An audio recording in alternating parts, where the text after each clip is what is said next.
Hutan pinus bersalju yang sunyi senyap, udara dingin menusuk tulang, dan matahari yang perlahan turun adalah tantangan saya hari ini. Halo teman-teman, selamat datang kembali di channel ini. Kali ini, saya berada di tengah hutan pinus yang tertutup salju tebal. Misi saya, membangun tempat berlindung darurat sebelum malam tiba, hanya dengan peralatan dasar. Ini bukan sekadar tantangan, ini adalah simulasi situasi bertahan hidup yang sesungguhnya. Mari kita mulai. Waktu adalah musuh terbesar saya. Langkah pertama adalah menemukan lokasi yang tepat. Saya mencari area yang relatif datar dan terlindung dari angin kencang. Idealnya, dekat dengan sumber daya utama. Kayu mati untuk api dan dahan pinus untuk atap serta insulasi. Sepertinya saya menemukan tempat yang pas. Di sini, di antara beberapa pohon pinus besar, angin tidak terlalu kencang, dan ada banyak salju yang bisa saya manfaatkan. Saya akan mulai dengan membersihkan area ini, memadatkan salju sebagai fondasi yang kokoh untuk tempat berlindung saya. Sekarang setelah area bersih, saya akan mulai mengumpulkan bahan bangunan utama. Saya mencari kayu-kayu mati yang masih berdiri, atau yang sudah tumbang, tapi belum lapuk. Kayu-kayu ini akan menjadi kerangka utama tempat berlindung saya, dengan gergaji lipat dan kapak kecil. Saya mulai memotong kayu-kayu tersebut menjadi ukuran yang sesuai. Saya butuh satu tiang punggungan yang panjang dan kuat, serta beberapa tiang penyangga yang lebih pendek. Proses ini membutuhkan banyak energi, jadi penting untuk bekerja secara efisien dan tidak terburu-buru untuk menghindari cedera. Kerangka utama sudah siap. Saya akan membuat desain A-frame sederhana. Pertama, saya tancapkan dua set tiang penyangga yang membentuk huruf I di kedua ujung. Lalu saya letakkan tiang punggungan panjang di atasnya, menghubungkan kedua sisi. Ini adalah tulang punggung dari shelter saya. Strukturnya harus kuat dan stabil, karena akan menahan beban salju dan dahan pinus. Saya memastikan semua sambungan terikat dengan kuat menggunakan tali paracord yang saya bawa. Kerangka yang kokoh adalah kunci dari tempat berlindung yang aman. Dengan kerangka yang sudah berdiri, saatnya membuat dinding dan atap. Saya akan melapisi sisi-sisi kerangka dengan dahan-dahan pinus yang lebih kecil. Saya mulai dari bawah ke atas, menumpuknya seperti sirap pada atap rumah. Lapisan ini akan berfungsi sebagai penahan salju, sekaligus penangkal angin. Semakin tebal lapisannya, semakin baik. Ini adalah pekerjaan yang memakan waktu, tapi sangat penting untuk insulasi. Saya terus mengumpulkan dahan dan menumpuknya hingga seluruh kerangka tertutup rapat, tidak meninggalkan celah besar yang bisa dimasuki angin dingin.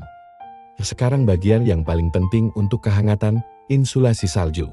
Mungkin terdengar aneh, tapi salju adalah insulator yang sangat baik. Saya akan menimbun salju di seluruh bagian luar dinding dahan pinus. Salju yang dipadatkan akan menjebak udara, menciptakan lapisan pelindung yang luar biasa dari suhu beku di luar. Saya menggunakan sekop lipat saya untuk menumpuk salju setebal mungkin di sekeliling shelter. Proses ini mengubah tumpukan dahan menjadi sebuah gua salju yang kokoh dan hangat. Pintu masuk saya buat sekecil mungkin untuk meminimalkan kehilangan panas di dalam. Saya juga harus mempersiapkan lantai. Tidur langsung di atas salju akan membuat tubuh saya kehilangan panas dengan sangat cepat. Saya melapisi seluruh lantai dengan lapisan tebal dahan pinus yang empuk. Ini akan menjadi kasur alami saya, memberikan insulasi dari tanah yang beku dan juga kenyamanan. Semakin tebal lapisannya, semakin hangat dan nyaman tidur saya nanti. Saya juga memastikan bagia dalam shelter rapi dan terorganisir. Dengan tempat khusus untuk peralatan saya agar mudah dijangkau saat gelap. Api adalah kehidupan. Dalam situasi seperti ini, di dekat pintu masuk, saya membuat sebuah lubang api kecil dengan dinding pemantul panas di belakangnya. Dinding ini saya buat dari kayu yang lebih besar, ditumpuk, dan dilapisi dengan tanah liat basah jika ada. Atau cukup kayu tebal untuk memantulkan panas kembali ke dalam shelter.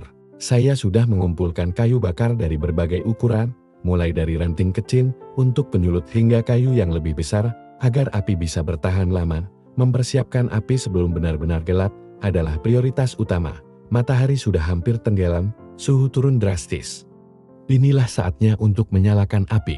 Dengan menggunakan filstain dan beberapa serutan kayu kering yang sudah saya siapkan, percikan api pertama menyala. Saya dengan hati-hati meniupnya, memberinya makan dengan ranting-ranting terkecil hingga api mulai membesar.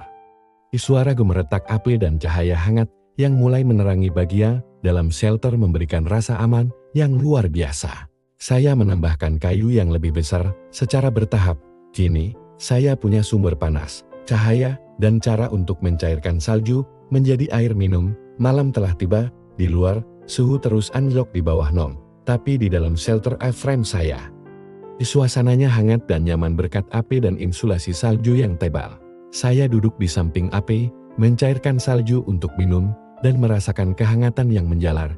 Ini adalah bukti bahwa dengan pengetahuan, persiapan, dan ketenangan, kita bisa bertahan hidup bahkan dalam kondisi paling ekstrem sekalipun.